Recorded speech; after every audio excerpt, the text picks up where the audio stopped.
pa picture. Notice yung pangalan niya ng lugar. Akala ko inimbento lang ng restaurant.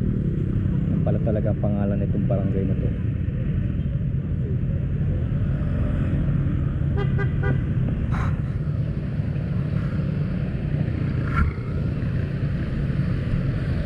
Dami talaga oh. Ibang batch to ah. Ito pa rin yung palusong dun, pakaliwa. Papunta pa rin dun sa ano, Jariel. Tandaan nyo, nasa kilometer 60 pa lang tayo. Eh yung Jariel nasa kilometer 94. Ataw. Saka pagka ganyang group ride, kailangan susulitin yung maghapon yan. Gabi na yan uwi.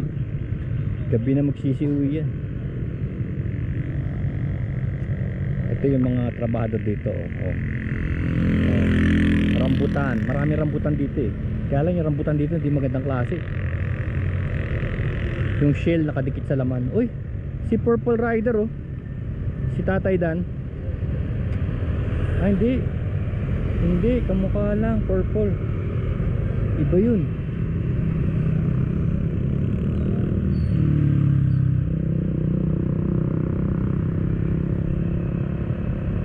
Dami talaga.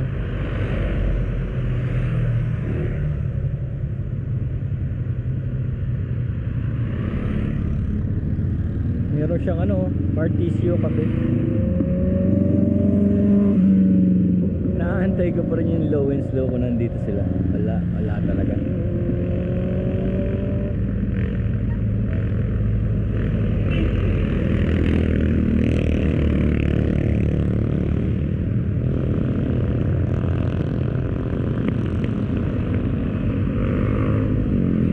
Sari-saring motor.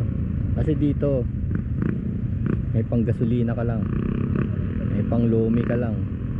Lomi siguro 50 pesos, gasolina sobra yung ano ko eh 300, sobra.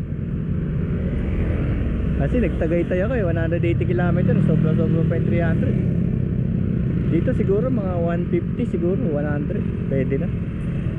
Tapos lomi, hindi mag lomi. Ayan, pwede ko banding, father and son banding. Matipid magpunta dito. Ayan, wow, Royal Enfield.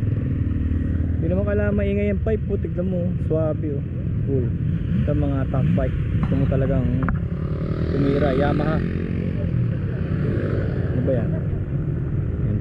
MT series Yamaha Y-Zone. Ito naman mga sniper, matutulin yan. BBA, Yamaha BBA Diasil BBA valve actuator. What's this? Kaya po sa ulit talaga.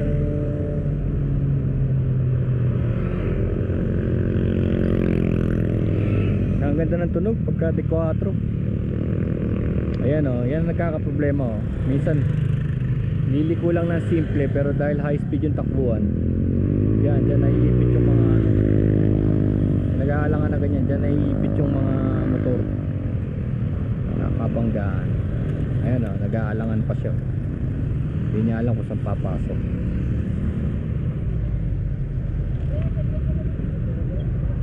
Parang tinatratan lang ordinary street to eh, pero high speed road to.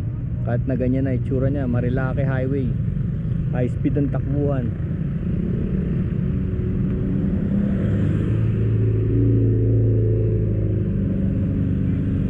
Napakarami talaga. Papasok talaga ako. Papasok ako.